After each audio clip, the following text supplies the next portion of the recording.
Jueves de Macondo, arrancamos con Marco desde México, Leandro desde Uruguay, Ina desde España. Hoy vamos a traerles, querida comunidad, varios temas de América Latina, pero Argentina nos cambió un poco los planes. La brutal represión de la marcha de jubilados de ayer con heridos, algunos de gravedad, detenidos, apaleados, el cierre de Cámara de Diputados para no votar la comisión de un juicio político contra el presidente Milei, la criminalización de la protesta de aquellos que no tienen para comer, bueno, todo eso da para horas de análisis, impiden el derecho constitucional de protestar, golpean y gasean a los que salen a las calles, los incitan a la violencia para justificar luego su propia violencia indiscriminada y sus medios de información afines le dan un vuelco completo virtuoso y a la vez torpe a todo para que parezca que, bueno, que los golpeados están bien golpeados o que se golpearon ellos solos y ni siquiera tan fuerte, vaya, que los de la cabeza abierta,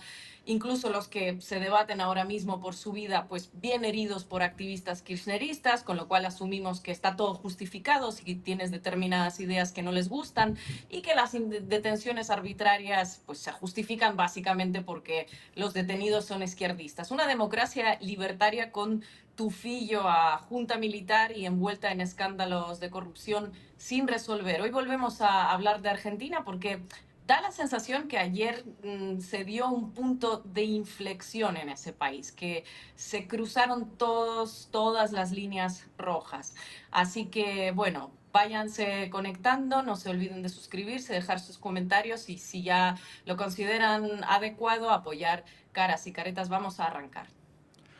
Buenas noches, Ina, buenas noches, Marco, buenas noches a toda la comunidad de Macondo. Vamos a iniciar entonces hablando de lo que sucedió ayer en la República Argentina o a partir de lo que sucedió ayer, tratar de pintar un panorama de lo que está pasando en Argentina que da la impresión de que entró en una especie de grado de descomposición mayor todavía el gobierno de Milei, por lo menos a partir del escándalo del libro, si se quiere, un hito, el discurso en Davos, para marcar también cómo es el comportamiento desde el punto de vista de la opinión pública, de acuerdo a lo que señalan las encuestas. Pero nos acompaña ya, vamos a esperar porque tenemos un invitado de lujo para analizar esto, pero lo que vimos ayer incluye además la agresión a un fotoreportero, un fotoperiodista freelance, Pablo Grillo.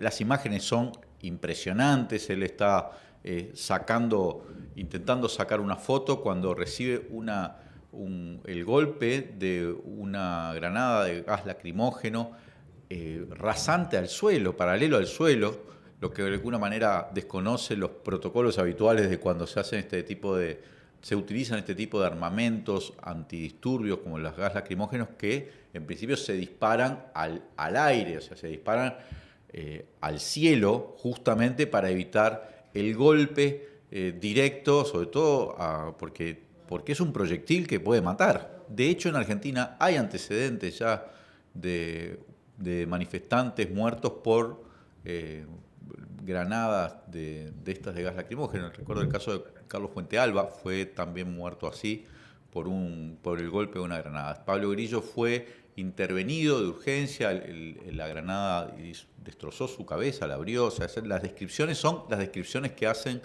las personas que pudieron verlo. La verdad que las imágenes son tremendas. Y bueno, incluso las declaraciones de su padre decía que se debatía entre la vida y la muerte. La forma de justificar la represión, que incluyó golpear a jubilados, jubiladas. Hay también imágenes, creo que muchos pueden haberlas visto, de una señora muy mayor que es golpeada directamente en la cabeza y se desvanece, se desploma por la fuerza de seguridad. Está todo filmado. También está filmado situaciones que ya son comunes en Argentina, no solo en Argentina, pero en Argentina han sido comunes en los últimos años. Por ejemplo, un policía de estos antidisturbios, de la Policía Federal, tirando un arma. Es lo que se ve en la imagen. Yo no quiero ponerme a discutir qué tipo de arma es, si es un arma real, si es un arma de juguete. Lo cierto es que tira un arma y la deja ahí boyando con toda la pinta de estar plantando un arma. Y como hemos visto ya en otras movilizaciones en Argentina, ubicar volquetas con piedras cerca de las manifestaciones, el uso medio indiscriminado de tiras de agentes de inteligencia, de civil, que están participando de la manifestación y de un momento para otro pasan a ser parte de las fuerzas represivas. Y un conjunto además de detenciones arbitrarias, como se dieron ayer, que hoy, por lo que tengo entendido, ya la justicia ordenó la liberación masiva, porque no había ni nombres, ni ubicación de dónde habían sido detenidos, ni causa, o sea, no se le imputa detenciones sin que se le impute un delito, en fin, una cantidad de irregularidades. Todo eso acaeció ayer en la represión que, por cierto, era un poco esperable que iba, porque ya amenazaba a la ministra Patricia Bullrich con, con reprimir, y tiene muchos antecedentes Patricia Bullrich. De esto quiero con esto darle pie a Marquito Teruggi, que lo ha vivido en carne propia, porque cada vez que ha sido ministra de Seguridad Patricia Bullrich ha participado de un gobierno, y yo recuerdo 3 gobiernos en los que participó, son gobiernos que se han saldado con represiones e incluso muertos. En el caso del gobierno anterior de Macri, también siendo ella ministra de Seguridad, fue cuando mataron o apareció muerto Santiago Maldonado, en mi opinión fue asesinado, y también fue asesinado Rafael Nahuel en el sur, en la zona de la Patagonia, en las movilizaciones de mapuches, y estando en el gobierno de la Rúa, hace ya más de 20 años, también es Patricia Bullrich una muy responsable de lo que fue, muy famosa por el ajuste a los jubilados, y en un gobierno que terminó con 30, 35 muertos despegando en el helicóptero de la Rúa. Pero le doy la palabra un poco a Marco para que ponga un poco de contexto de lo que está sucediendo y con quién estamos lidiando en este momento en Argentina. Qué frase, ¿no? O qué pregunta. ¿Con quién estamos lidiando? Yo tal vez empezaría del inicio, porque la marcha del miércoles fue una marcha que se hizo multitudinaria porque la semana anterior habían reprimido a los jubilados. O sea, la gente se sumó a acompañar a los jubilados porque ya los habían reprimido, no solo la anterior, sino antes también. Entonces ya había un diseño donde cada miércoles marchan los jubilados y las jubiladas y hay represión. Y en esto se fue armando como una suerte de choque de trenes anunciados, porque la gente anunció que iba a acompañar a los jubilados y las jubiladas, y el gobierno empezó a montar un dispositivo para básicamente enfrentar en las calles y poner otra vez en la mesa una dinámica de criminalización, persecución, cacería.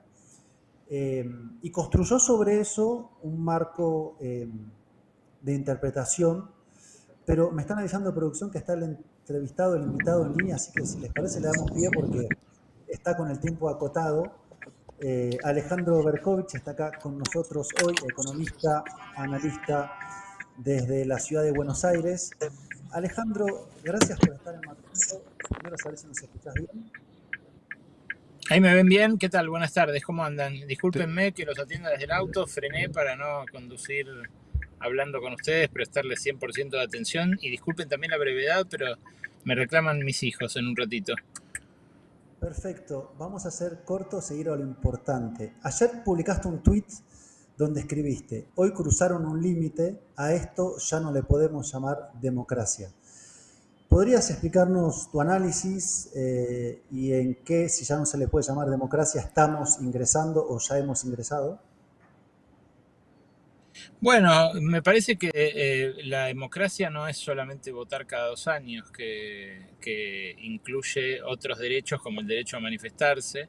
Y si bien ya había habido instancias de represión ilegal en este gobierno y desbordes absolutos en la aplicación de la fuerza por parte de las fuerzas federales, me da la sensación de que esta vez fue tan planificado, tan orquestado, tan burdo, tan deliberado y tan obsceno que, bueno, ya no nos podemos hacer más los boludos, como se dice acá en Argentina.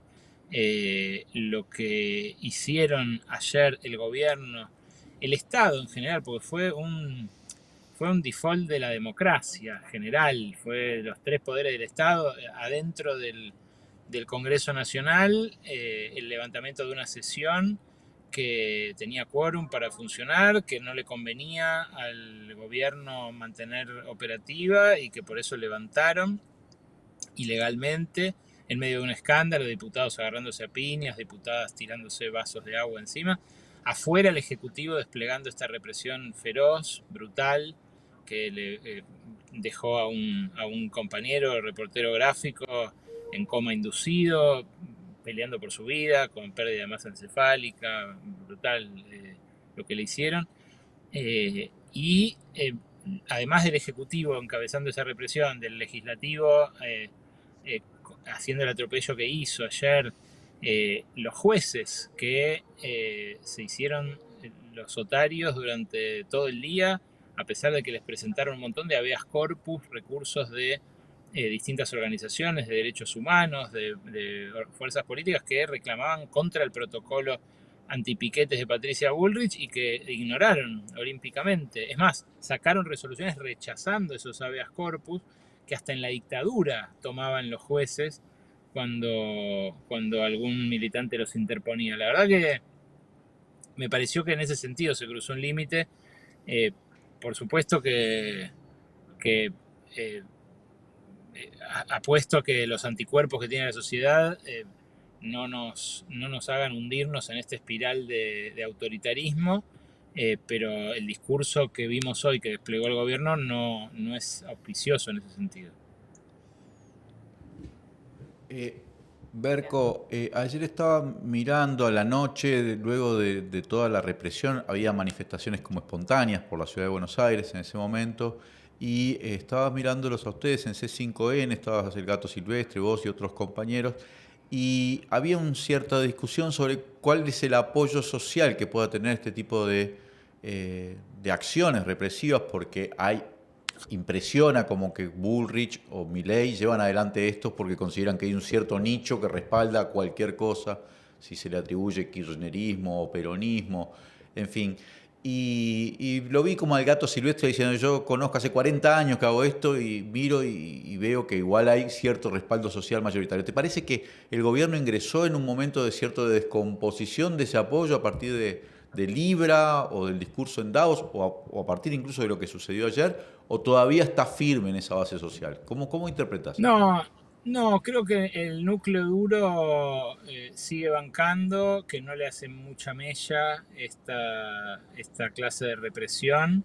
Es más, creo que hay una parte de la sociedad que la celebra, como también celebraban la represión ilegal de la dictadura.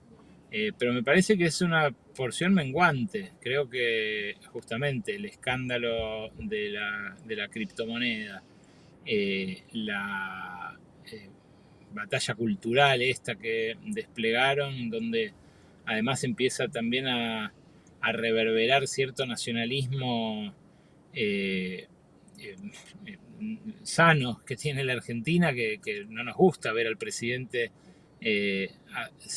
siendo una especie de sirviente de Elon Musk, entregándole una motosierra en un acto en el cual él era solo un extra, en el cual no había bandera argentina, en el cual él aparecía de vuelta como hincándose, postrándose ante un ministro, siquiera el presidente de otro país.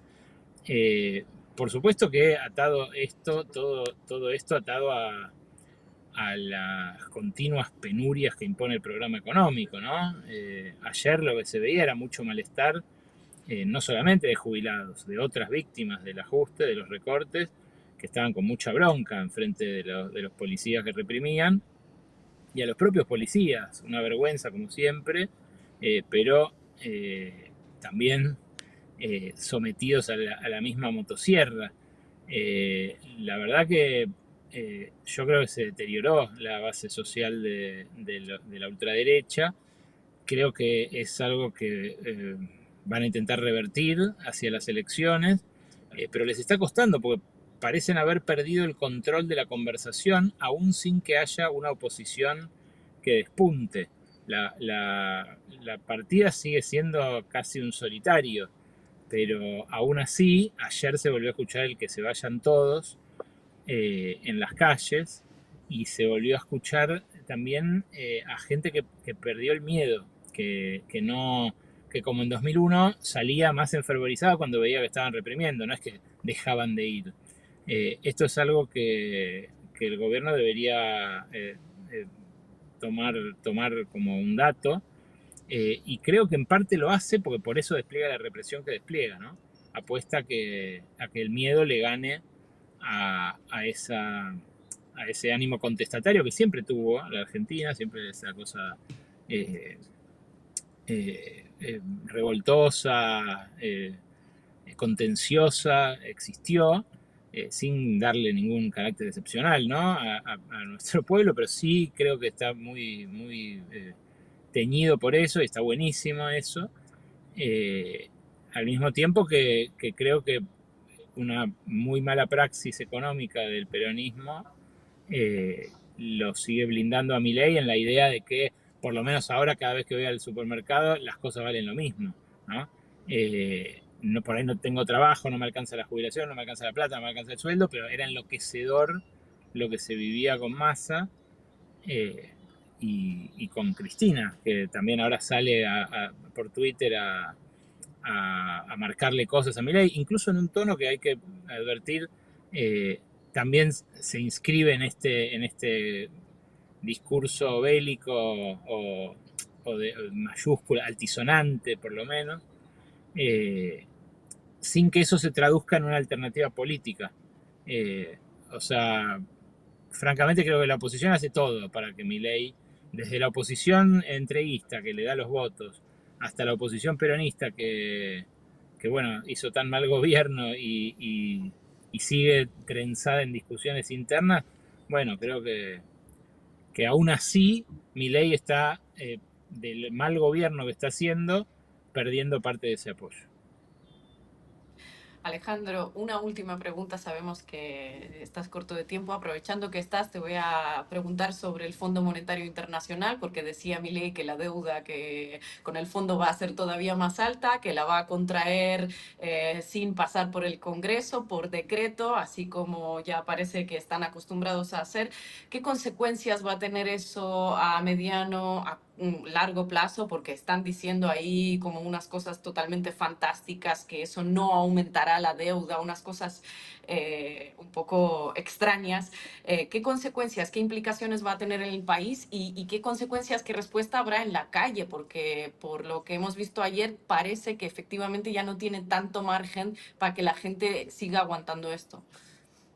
Lo de que no es deuda es alucinante. La verdad que es ya la última pirueta discursiva de un tipo que nos dijo cualquier barbaridad, sacando cualquier cuenta, un degenerado matemático, como dijo Jorge Fontevecchia. Pero la verdad que ahora decirnos que el Fondo Monetario va a mandar dólares a un país y que eso no es deuda, francamente, como absolutamente de locos. O sea, te van a mandar dólares, vos vas a tener que devolver dólares, vas a pagar intereses por esos dólares y te van a imponer condiciones para prestarte esos dólares y seguirlos desembolsando, pero no es deuda. Ok, llamémoslo koala si quieren, pero es una ridiculez total que se cuestione eso. Eh, la verdad que yo pienso que el Fondo Monetario eh, lo bueno, crucé el mundo y filmé una película para hacer mi punto respecto del Fondo Monetario. El Fondo Monetario es un ariete de los intereses del Tesoro y por ende de la Casa Blanca de Estados Unidos. No tiene un criterio técnico independiente de esos intereses geopolíticos y económicos y le va a prestar a Milei en la medida que se le ordene su principal accionista, que es Donald Trump, y nosotros nos vamos a ver de vuelta sometidos a una estafa peor que la del criptocurro, porque vamos a tener que pagar durante años entre 600 y 1.500 millones de dólares de intereses por año por un préstamo nuevo que se suma al préstamo ya completamente fuera de regla que el Fondo Monetario le dio a Macri y que se fue por la canaleta de la fuga y la acumulación de divisas offshore, como decían los macristas. Y ahora va a pasar lo mismo, porque Caputo quiere este dinero para vender dólares baratos a este precio en el mercado paralelo, sostener así un tipo de cambio sobrevaluado y hacer, en definitiva, que se estire este esquema económico hasta las elecciones para llegar en mejores condiciones, pudiendo decir yo derroté a la inflación. De vuelta, esta cucarda, como decimos los argentinos, este trofeo, se lo entregó el peronismo con una gestión económica pésima que nos llevó a tener una inflación interanual de arriba del 200%. No era algo que había que hacer sí o sí. Influyó en ese mal resultado, lo muy mal que gestionaron, las peleas internas, el creer que nada iba a aparecer enfrente, que podían manipular las elecciones al punto de dividir a la oposición y ganar igual. En fin, un montón de cosas que, por supuesto, frustran la posibilidad de que florezca una alternativa a Milei y al fondo, que son lo mismo, en este momento son la misma propuesta. La verdad que lo ideal sería que la sociedad se resista esta vez. La vez pasada no alcanzó con las voces que nos alzamos para decir el Fondo Monetario nos estafó ya 21 veces, esta va a ser la número 22, bueno, ahora vamos por la número 24 y bueno, lamentablemente es una institución contra la cual seguimos chocando una y otra vez, desde el 58 para acá, que fueron los acuerdos que hubo con el Fondo Monetario, ninguno terminó bien. Y este encima es por decreto, cosa que es ilegal, porque hay una ley que exige que haya una norma aprobada por el Congreso. En fin, eh, creo que la represión de ayer no se puede desligar de tu pregunta, Ina, porque hoy en la radio yo decía eso, que si había barra bravas, sé que esto se ve en muchos lugares del mundo, así que barra brava le llamamos nosotros a los hinchas violentos de los clubes. El gobierno intentó instalar la idea de que ayer eran todos barra bravas. Bueno, si había barra bravas ayer, eran los barra bravas del Fondo Monetario. Los que estaban vestidos de azul, los que le pegaban con sus bastones a los ancianos con una crueldad inenarrable. Alejandro Berkovich, muchas gracias por tener estos minutos con nosotros en Macondo y esperamos tenerte nuevamente pronto por acá. Hacía un montón que quería salir en su programa, les mando un abrazo. Saben que Esperamos cuentan conmigo. que salga a ser un mejor motivo que estos, que No, yo siempre me invitan para estas cosas, es olvídense, como nunca para Marco, hablar, que cuando llega a nunca un para hablar, lugar se arma, se pudre, no tiene... exacto, nunca para tocar las congas, nunca para hablar de música, ¿qué va a ser? Bueno, gracias Berco por habernos Gracias. acompañado, Macón. Bueno, retomo lo último que decía Alejandro porque tiene que ver con la construcción mediática que se hizo respecto a lo que pasó ayer, ¿no? Y yo empezaba diciendo que en realidad van varias marchas de jubilados, pero lo que hizo el gobierno fue decir, acá fueron todos barras bravas, y según la propia justicia, de los cerca de 94 detenidos, 5 eran barras bravas. Barras bravas, algunos comillas, ¿no? Como hinchas de un club como más orgánico. Pero esa fue la construcción, no eran jubilados, no eran jubiladas, eran barras bravas, e incluso el ministro del Interior, Francos, dijo que hubo una, abro comillas, especie de golpe de Estado, que sería una suerte de golpe de Estado sui generis, ad hoc, nuevas formulaciones, una especie de kirchnerismo barra bravista amparado en jubilados. Pero bueno, eso es lo que han estado instalando e incluso planteando que en el caso del fotógrafo, bueno, era kirchnerista, ¿no? Como, bueno, no importa, si es kirchnerista, una buena disparo en la cabeza casi está justificado. Así que estaba viendo ahora lo último Hay que a imágenes Patricia de una Bullrich. señora con un bastón que la golpean y después hay como un intento de explicar que fue ella la primera que atacó, pero vamos a ver si tiene más de 80 años, ¿cómo va a agredir a un policía armado, uniformado, con un bastón? Es absolutamente alucinante todas esas explicaciones que vemos hoy en La Nación Más, en toda esa playa de medios y periodistas alrededor de Milei, incluso en Clarín, que parece ser que haya mejorado su relación con el presidente de repente, porque las tapas que han salido son para enseñar en las facultades de periodismo sobre cómo no se ejerce la profesión, ¿no? A mí, de todos modos, el intento de justificar la represión es bastante, no es raro esto en Argentina. No es raro en general, pero en Argentina es muy frecuente. Y yo creo que a mediano plazo siempre sale mal. O sea, por ejemplo, recordemos el asesinato de Santiago Maldonado. Esto ya fue en el gobierno de Macri. Y bueno, le atribuyeron a una guerrilla, la resistencia mapuche, ¿cómo se llama? La resistencia ancestral mapuche, la RAM.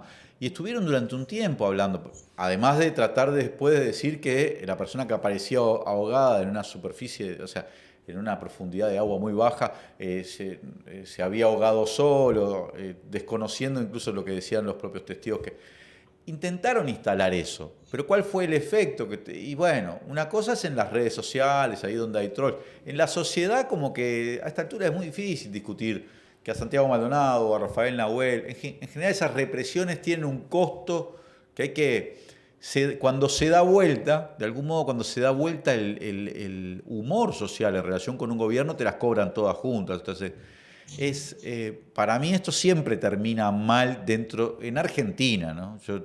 No es que, yo es que hay otras sociedades donde de repente, por ejemplo, lo que sucede en la sociedad peruana, lo pongo este ejemplo, allá se hablaba posible de Fujimorazo, con eso que había hecho Martín Menem, porque es extraordinario lo que hicieron, suspender una sesión habiendo quórum, y además por una pelea que se daba entre libertarios. Pero para compararlo con Perú, es difícil sostener en Argentina un gobierno como Dina Boluarte, que dijo, bueno, yo reprimo todo lo que se viene, las primeras semanas, los primeros tiempos después de la prisión de Pedro Castillo, mató 80, 90, 100 personas en la calle, por lo menos, los números, no sé si alguna vez los sabremos, Con militares. con militares, ¿verdad? Con militares y bancó con una impopularidad. El otro día la encuesta esta que estábamos, que salió hace unas 72 horas, las encuestas que miden la popularidad de los diferentes presidentes en América Latina, lo muestra como la más impopular de todas, ¿no? A Dina Boluarte. Pero bancó, no está, más allá de todos los escándalos, más allá de los muertos, es como que el saldo no es que políticamente toda su expresión está lastimada. Ella tal vez es una impopular, pero en Argentina es muy distinto. A mí me impresiona, por lo que conozco, he vivido incluso en la Argentina, que esto tiene un costo creciente. Recuerden que Patricia Bullrich arrancó en el Ministerio de Seguridad con esto del protocolo antipiquete, la amenaza de que voy a reprimir, la discusión de si Pero podía o no después aplicar se el quejó. Sí. ¿Te acordás? ¿Se acuerdan cómo se quejó de que en el gobierno de Macri la frenaban, que ella intentaba hacer las cosas como ella consideraba que había que hacerlas y las frenaba, y otra cosa que quería hacer y me frenaban, y ahora tengo la libertad? Y esa es la libertad carajo que hemos visto ayer. Ahora parece ser que no la frena nadie y el resultado pues son un periodista herido de gravedad, jubilados gaseados y apaleados, y todo eso que vimos ayer. Ahora no Y, la frena nadie. y Sí, ahora, perdón. no, de hecho es posible que Patricia Bullrich ahora se pase formalmente a la Libertad Avance y deje el PRO. Pero retomo lo que decía Leandro, yo ayer lo puse en un tuit. Yo creo que el gobierno de Milei no está leyendo bien la historia argentina. O sea, eso de que Argentina la vas a como desmovilizar metiéndole balas, no funciona así. De hecho, hubo presidentes que cayeron por represión. No solo el 2001, cuando fue la famosa masacre del 19-20, sino cuando fue la masacre del 2002, que mataron a Darío Santillán y Maximiliano Costé, que no es que la sociedad argentina, o por lo menos una parte sustancial de ella, se tira para atrás y se queda como atemorizada. De hecho, hasta hay un efecto contrario. Ayer hubo marchas hasta la medianoche y más allá de la Plaza de Mayo. Se está rompiendo algo. Y es como la espontaneidad de las masas, si me permiten la expresión, no son las organizaciones. O sea, sí las orgas dinamizan, hacen algunos planteos, qué sé yo. Pero lo que pasó ayer es que la gente ve que están apaleando jubilados y sale, y cuanto más le van a reprimir, más van a salir. ¿Hasta dónde puede alcanzar esa pulseada? Yo creo que Milei, en su afán de refundar la Argentina, está pensando que puede vencer esa resistencia y hacer que la gente se quede en su casa. Yo no lo veo así. La historia argentina no es así.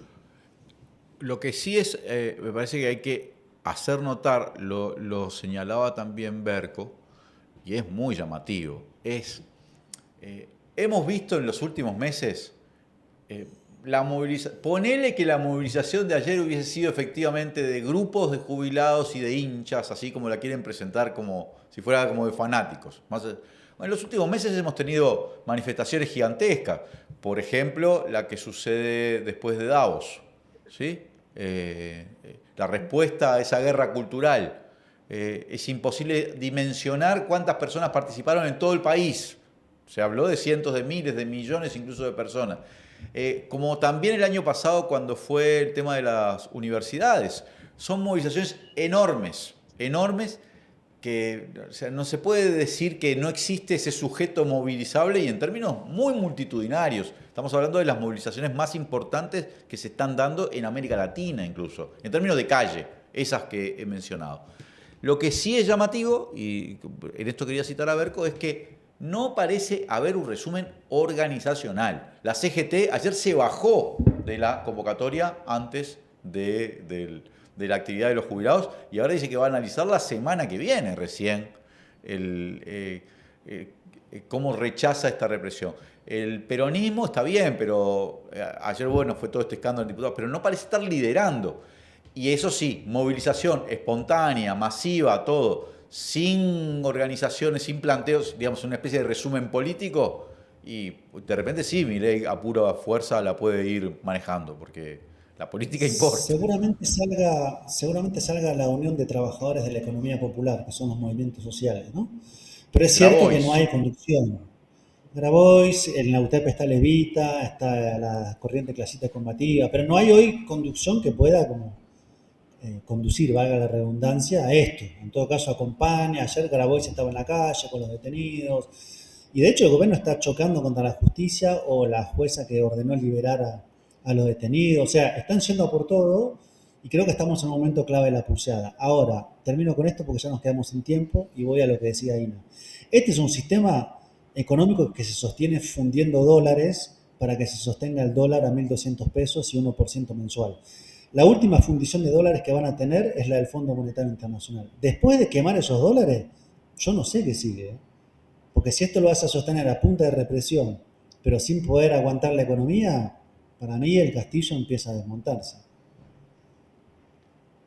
Con eso nos me vamos parece. al corte y volvemos con el nuevo secretario general de la Organización de los Estados Americanos. No se lo pierdan, que se va Luis Almagro, compatriota de Leandro Grilli.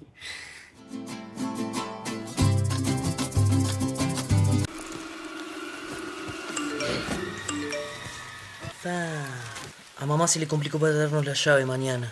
Uy, ¿cómo hacemos?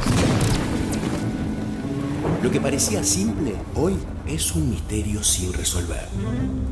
¿Quién sos? Soy Guillermo Locker. Ah, entonces sos como un locker que resuelve misterios. Exacto. Y vengo a resolver el misterio de la llave. Pedile a tu madre que te las deje en uno de los lockers de Hábitat. Recibís un código y vos las vas a buscar cuando puedas. Ay, también me sirve para todas mis compritas de internet. Lo entendiste a la perfección. ¡Me vuelvo locker! ¿Dónde está? Se fue sin saludar. Eso es un nuevo misterio. Locker Hábitat. Entrega y retira paquetes sin misterio. Más fácil, más rápido, más seguro. En Brow renovamos nuestra tarjeta de débito y ahora la red Brow Maestro se convierte en las nuevas tarjetas Brow Mastercard Débito, con las que vas a poder disfrutar de un montón de beneficios. Estas nuevas tarjetas te van a permitir hacer tus compras por internet, pagar con la seguridad que brinda la tecnología sin contacto, acceder a todos los beneficios que tenés por ser cliente de Mastercard. Y además, con la tarjeta Brow Recompensa Mastercard Débito vas a poder formar parte del programa de lealtad Brow Recompensa que te permite ahorrar en tus compras. Si querés conocer más de las nuevas tarjetas Brow Mastercard Débito, entra en recompensa.brow.com.uy/débito. Elegí la tuya y comenzá a disfrutar sus beneficios. Brow Mastercard Débito. Úsalas para todo. Para revertir la transformación regresiva, necesitamos un verdadero compromiso país. Hagamos un trato por la educación pública. ¿Vamos a hacerlo? ¿Para qué contamos con la cercanía de 40 centros médicos? ¿Para qué encontrás los mejores médicos del país en cada uno de esos centros? ¿Para qué lanzamos CASMU para la comunidad con acciones pensadas para acompañar la tercera edad? ¿Para qué te damos tickets de medicamentos y odontología, los mejores beneficios en 1727 Emergencia Móvil y equipamiento de última generación? Para que disfrutes de tu vida mientras nosotros la cuidamos. Conocé nuestros beneficios y afiliate a CASMU por el 1444 o en casmu.com.uy. CASMU, nos une la vida. Cada vez que vas al Macro haces buen negocio. Cuanto más compras, menos pagas, te lo digo yo. Y de todos lados viene gente a Macromercado, porque te conviene, te lo digo yo. Y de todos lados viene gente a Macromercado. Cuanto más compras, menos pagas, te lo digo yo. Macromercado. Cuanto más compras, menos pagas.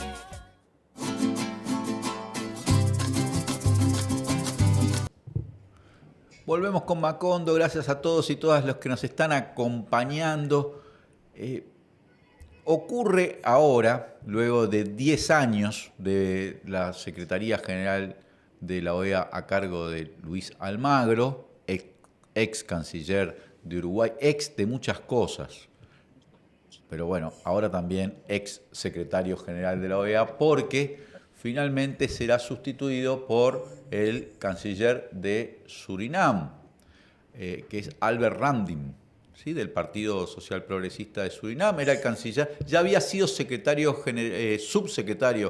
de la OEA en la época de Insulza, creo, o sea, antes de que Almagro asumiera en el 2015, y ahora con el voto de la mayoría de los países de los miembros de la OEA, va a ser el secretario general.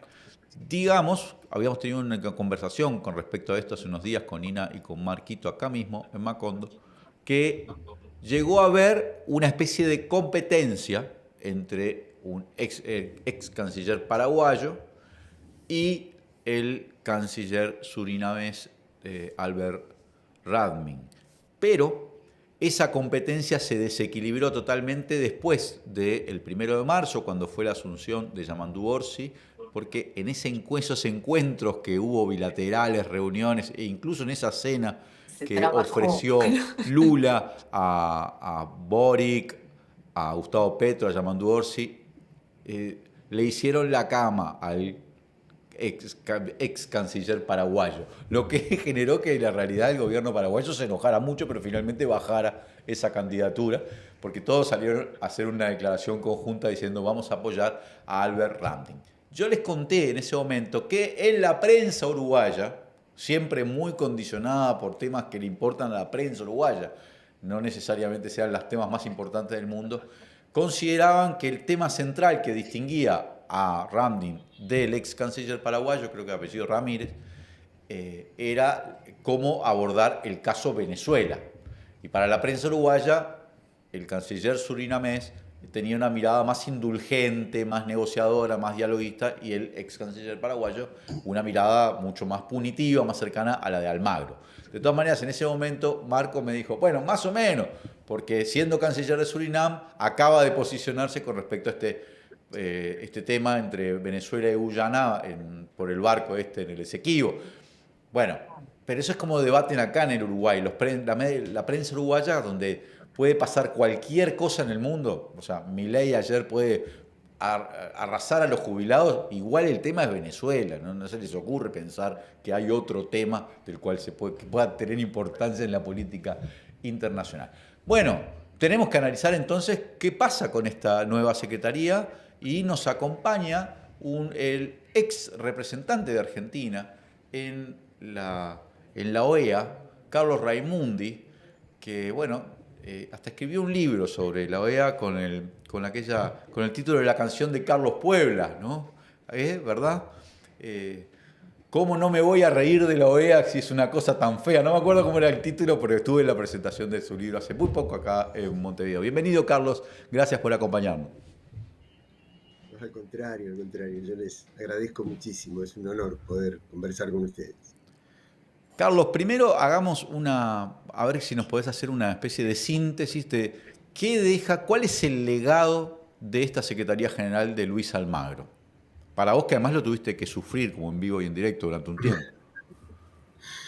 Sí.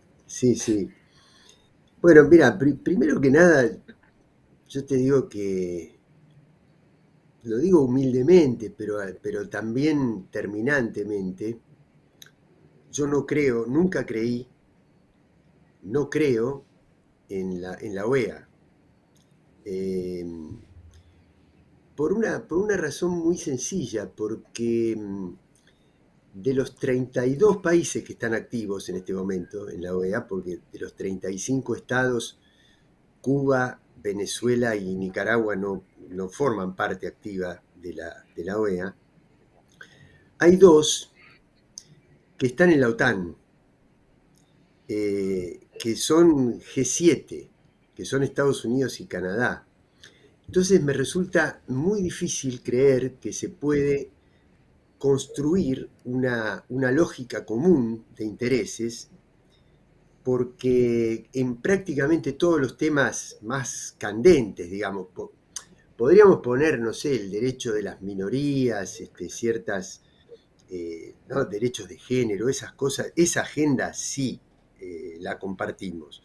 Pero el resto de los temas estratégicos, de los temas neurálgicos, de los intereses concretos, profundos, económicos, de recursos naturales, de soberanía, etc., los países del norte global tienen una mirada antagónica con los países que integramos el sur global. Por eso es imposible construir una identidad hemisférica cuando hay una línea tajante tan clara, digamos, entre los 2 países del norte global y el resto de América.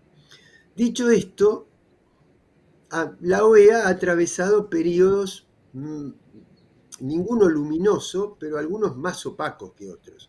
El periodo de Insulza, por ejemplo, no fue tan terrible como el de Almagro, si bien se produjeron muchos intentos de golpe, pero al mismo tiempo la OEA protestó contra esos golpes, ¿no? El primer golpe blando que se ensaya en la región, que es el de Honduras en el año 2009, yo recuerdo que nuestra presidenta Cristina en ese momento viajó, Insulza convocó una reunión urgente, hubo una condena, después no hubo fuerza suficiente para revertir la situación, pero por lo menos hubo una expresión. En cambio, Almagro es Miami, Almagro es la Florida, Almagro es los intereses más recalcitrantemente de derecha y reaccionarios de los grupos económicos e ideológicos de Miami. Almagro se sentía, porque yo compartí,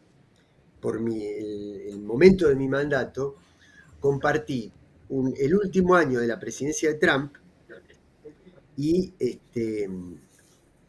el comienzo de Biden, ¿no? Y él se sentía mucho más cómodo con la presidencia de Trump que con la de Biden, porque él no respondía tanto al Departamento de Estado, sino a ese acuerdo republicano-demócrata entre Marco Rubio y Tony Cruz y los grupos reaccionarios de Miami. Entonces, Almagro fines del año 2019 es responsable central, determinante, por un comunicado que emite la OEA en la madrugada habrá sido 20 de octubre, creo que fueron las elecciones en Bolivia. El 10 de noviembre fue el final del gobierno. Claro. El comunicado es el 10. Bueno, el 10 de noviembre entonces. El final. Porque él es el que predispone, digamos, a las fuerzas policiales, a las fuerzas militares y políticas de la oposición en Bolivia a apresurar el golpe de Estado, la caída de Evo Morales, en una cosa que fue terrible porque el resultado era clarísimo, el de esa elección, y Evo había ganado en primera vuelta, y Almagro convierte ese resultado en fraude. Así que es principal responsable. Después, cuando yo llegué, Venezuela estaba sometida a las sanciones económicas y militares del TIAR, del Tratado Interamericano de Asistencia Recíproca, que data de la década de los años 40, finales de los años 40, de mediados de la década de los 40. Quiere decir que fue terrible, ¿no? Él se apresuró a reconocer a Juan Guaidó como presidente de Venezuela, tal es así que yo lo tenía por cuestiones alfabéticas. Viene Venezuela, que es el último país, después viene Antigua y Barbuda, y después viene Argentina. Entonces yo tenía al representante de Guaidó a 1 metro mío, y termino con esto, con una anécdota muy tragicómica, digamos. Cuando va el primer ministro de Guyana, limítrofe con Surinam, que es el país de Albert Ramdin, el nuevo secretario general, va a protestar contra la cuestión del Esequibo, justamente esa polémica que tienen con Venezuela, y toda la OEA prácticamente, sobre todo los países más reaccionarios, arremetieron contra Maduro. Entonces yo no tuve otro remedio que preguntarles, pero entonces, ¿a quién reconocen ustedes como presidente de Venezuela? Si acá hay un representante de Guaidó, pero ustedes están criticando a Maduro porque es el que verdaderamente representa los intereses de Venezuela. Bueno, todo eso fue Almagro, digamos, un aquelarre de barbaridades, lo mismo con Nicaragua, a pesar de que yo creo que Nicaragua está cometiendo abusos serios, digamos, en algunos aspectos. Pero la prueba está que bajo la gestión de Almagro, 2 países se retiraron voluntariamente de la OEA, uno fue Venezuela, el otro Nicaragua, y la OEA, la verdad, sufrió una crisis de credibilidad que la hundió mucho más de lo que ya estaba antes de iniciar Almagro la gestión. Carlos, muy interesantes estas anécdotas. Muchas gracias por estar aquí. Un placer escucharlo. Yo le quería preguntar sobre el canciller de Surinam, sobre el perfil de esta persona, Albert Ramdin, porque una mira un poco las votaciones, ¿no? Que entre los países que votaron a favor de su candidatura están México, Brasil, Colombia, gobiernos progresistas, que su adversario, ¿no? El canciller paraguayo al que se enfrentaba, pues es abiertamente trampista, estuvo en la residencia de Mar-a-Lago junto con Elon Musk después de la asunción de Trump, y una dice, bueno, a lo mejor la OEA no va a ser esa OEA terrible, recalcitrante de Almagro, sino va a volver a ser al menos la de Insulza, ¿no? Lo que estabas diciendo. Pero después dices, pero Almagro cuando estuvo en Uruguay con Mujica tampoco era ese Almagro que vimos luego en la Organización de los Estados Americanos. Entonces, ¿qué es lo que cambia cuando llegan a ser secretarios? ¿Hay alguna fuerza? Si es que es el secretario general el que define la política de la organización con respecto a lo que sucede en los países. ¿Y qué podemos esperar de este nuevo secretario general? Ay. Va a ser difícil resumir en muy cortito tiempo. Pero primero, el otro día el periodista Néstor Restivo de Argentina, que probablemente ustedes conozcan, me dijo una cosa, o comentó una cosa, mejor dicho, por radio, que a mí, por ejemplo, a las personas uruguayas que estén escuchando esto, podrán decir si es así o no, porque la transformación de Almagro nunca encontramos que se debiera a cuestiones económicas, por ejemplo, a cuestiones de dinero, sinceramente nunca nadie, si bien se escarbó esa posibilidad, nunca nadie la dio por un hecho. Pero Néstor Restivo el otro día decía que un diplomático uruguayo, él no reveló el nombre, le había dicho que a Almagro lo habían infiltrado en las filas del progresismo uruguayo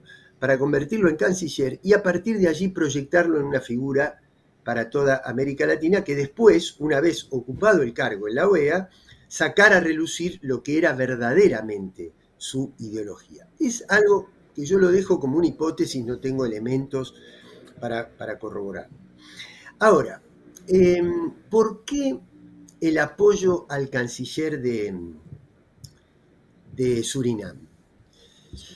Bueno, primero porque la parte de América que tiene gobiernos progresistas no está atravesando por eso un momento bueno, un momento expansivo en cuanto a la integración profunda. Entonces no logró tener un candidato. Logró probablemente, tratando de apoyar al Caribe, frenar lo peor, frenar el mal mayor. Este hombre, el canciller de Santiago Peña, Ramírez Lezcano, el canciller de Paraguay, en estas reuniones que tuvo, porque además era un asiduo concurrente a las reuniones de los grupos conservadores, etc., había fijado ya una agenda, porque como él tuvo el apoyo de Trump, y Trump venía arremetiendo, él creyó que él iba a ser el secretario general de la OEA. Y entonces fijó una agenda de la OEA, donde los temas prioritarios eran nada menos que la guerra de Ucrania y Gaza. La condena a lo que él llamaba el ataque terrorista de los terroristas de Hamás, ¿no? Alineándose a la agenda ultraconservadora de la región. Quiere decir que la elección de Randín, de alguna manera, lo que expresa es una capacidad de una cantidad de países, empezando por la unidad del Caribe. Y después siguiendo por un apoyo fuerte de México al principio. La posición de Lula yo creo que cambió mucho a partir de la derrota de Biden. Yo creo que hay un Lula anterior a Trump, al eje Trump-Bolsonaro, y un Lula posterior a eso, que a pesar de, no obstante esto que digo, es un Lula que tiene que hacer equilibrio por su sistema de alianzas internas, por los problemas que está sufriendo económicamente el país, etc. Entonces vino el apoyo de Lula, el triunfo de Yamandú en Uruguay, Petro en Colombia. Entonces Boric, que para estas cosas se acopla, digamos, a los países más progresistas, aun cuando él no lo sea y su política exterior tampoco. Entonces se consiguió una mayoría, y una vez que se consiguió esa mayoría, ya Trump no tenía cómo imponer un candidato. Ya no tenía cómo. Entonces, yo de ahí a creer que esto va a ser un giro a la izquierda en la región, que va a haber una modificación estructural, no lo creo, porque ahí vos decías algo interesante. ¿Cuál es el poder? Es decir, ¿qué representa el secretario general? El secretario general, si realmente se acomodara a los estatutos de la OEA, es el portavoz de los consensos o no a los que puedan llegar los estados. No tiene por qué él ser el que expresa por sí misma, es decir, transformar la visión de la OEA o la presencia de la OEA en los medios, adecuándose a su propio pensamiento. No es esa la función del secretario general. ¿Por qué Almagro lo podía hacer? Porque tenía todo el poder, porque tenía el poder de la prensa, porque tenía un periodista de Infobae ahí cerquita, que inclusive es de nacionalidad uruguaya. Ahora yo no voy a recordar el nombre, si ustedes me lo recuerdan les diría. Entonces él lo podía hacer porque tenía todo el poder y porque no tenía resistencia del otro lado suficiente, ¿no? Entonces creo que estamos ante un pequeño desplazamiento, no diría un giro, un desplazamiento de la OEA a posiciones que intenten ser un poco más consensuadas.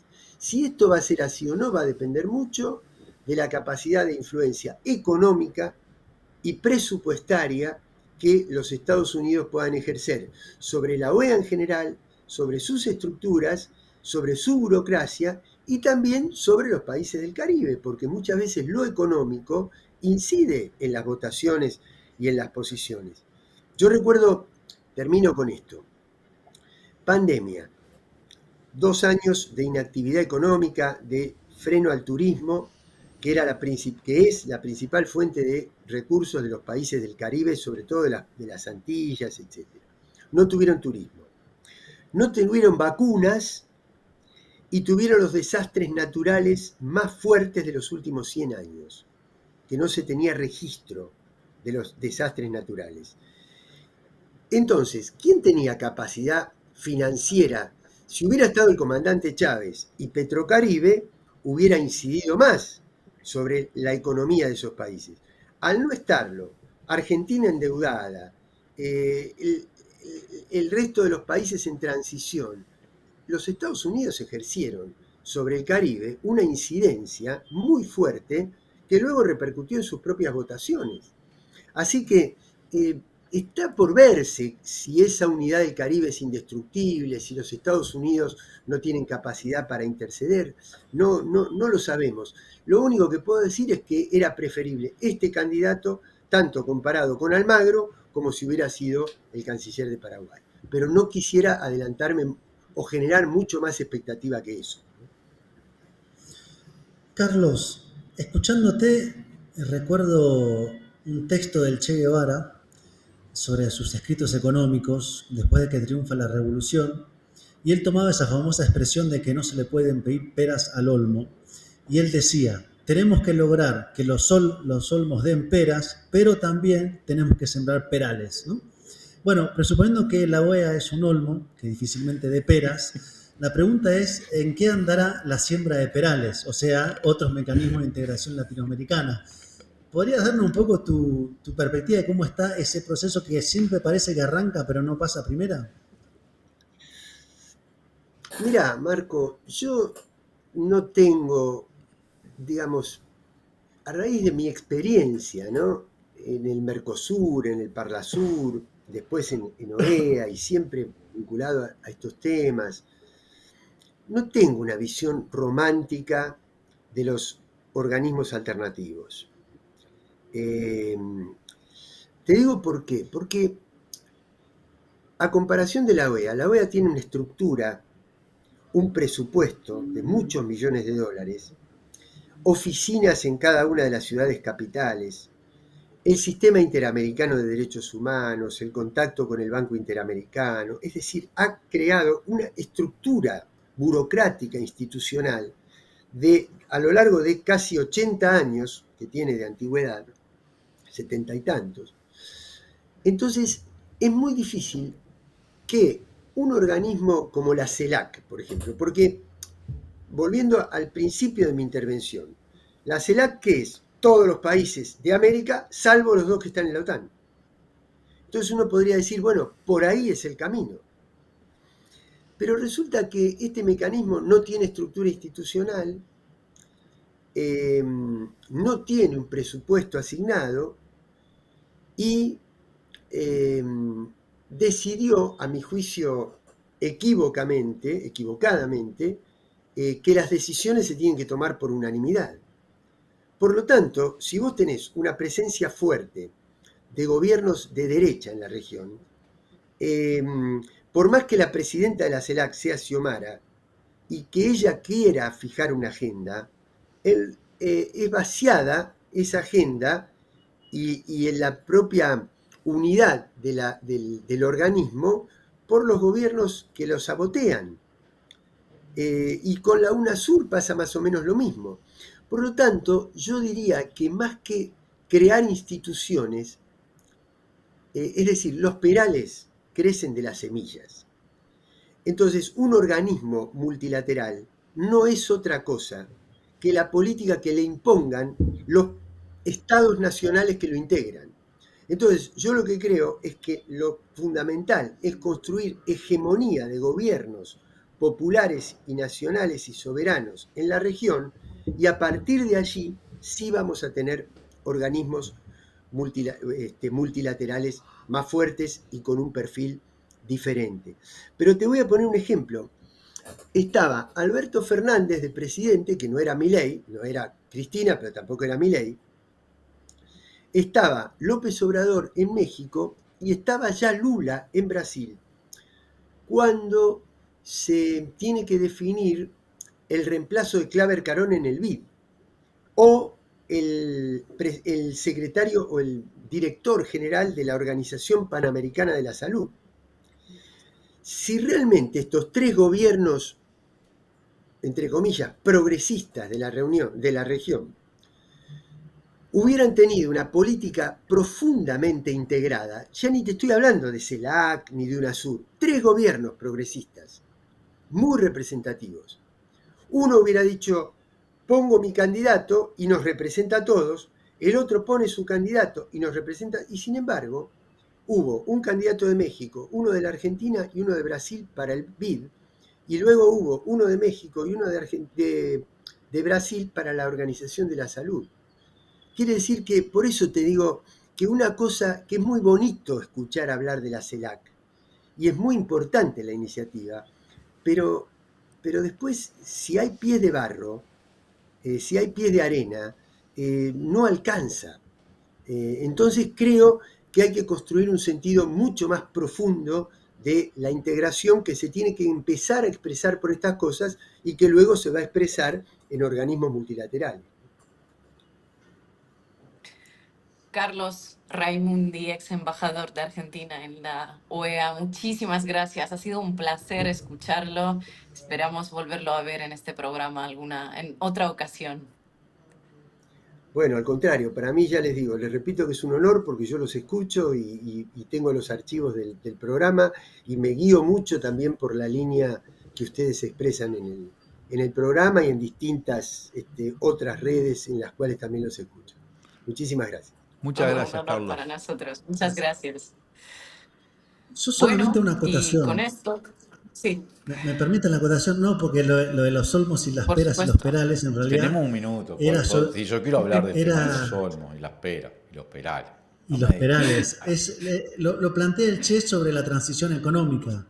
Lo que plantea es que los mecanismos de la economía capitalista, Cuba, años 60, es imposible que produzcan otro tipo de producción y de lógica de producción, pero que igualmente hay que forzarlos a fondo para que den peras, que son olmos, pero que a su vez hay que poner en marcha nuevas formas de la economía, que son los perales. A eso viene la metáfora de los olmos y las peras. No, es que es muy buena, porque además me pareció muy gracioso cuando escuchando a Carlos Raimundi que Buenísima, te sí. saltó lo de los olmos, la pera, no se le puede pedir peras al olmo, pero hay que hacer perales. No hay nada que discutir. Tienes toda la razón del mundo, Marco. Yo lo voy a anotar eso. Yo quiero hacerme una remera, una camiseta que diga todo. El meme que está la piba haciendo cuentas así, que le salen las ecuaciones con los olmos, los perales y la pera. No, es que es fantástico, Marco. No, perdón, porque yo sé que me reí. Creo que el Tenías razón. Lo titulamos Nueva OEA, viejo intervencionismo, y creo que Carlos ahí también acertó, ¿no? Que no va a cambiar absolutamente nada. Pará. Eso. No nos quita el motivo para celebrar que se va esta calabaza de Luis Almagro, no sé ni cómo Tengo llamarla, todo ni hipótesis olmo, ni y datos, pero lo haremos en otro programa porque no nos da el tiempo, porque yo conocí bien a Almagro y cómo fue toda su... porque que dijo, a ver, después en Uruguay dice, hay hipótesis si es por dinero o si lo plantaron. Yo le digo el topo a Almagro. Y al Almagro le molesta eso, además. Pero hay distintas... Y creo que en algún momento hay que discutirlo porque sucedió, nos recuerdan que sucedió como simultáneamente varios fenómenos a lo Almagro. Por ejemplo, el de Lenín Moreno. Esas cosas que aparecen ahí que uno dice, ¿y esto puede ser fruto de las manos ocultas? Yo creo que sí. Yo creo que esas cosas pueden suceder. Veremos entonces cómo sigue esta nueva OEA con Albert Ramding. No sé en qué idioma nos va a hablar Albert Ramding, porque en holandés, en Dutch o o tendremos una OEA ¿en qué? ¿En inglés será? Tendremos que En inglés acostumbrar. probablemente va a ser. Porque ahí en Bueno, Surinam se habla, creo que holandés, ¿no? habla holandés, se habla holandés, pero él estuvo trabajando en organizaciones internacionales, con lo cual seguramente va a hablarnos inglés o quizás nos sorprende con el español. De todas maneras, vamos a ir cerrando este jueves de Macondo, nos vamos a ir despidiendo hasta el próximo. No se lo pierdan y no se olviden de participar un poco en ese debate que se arma todos los jueves ahí en el chat.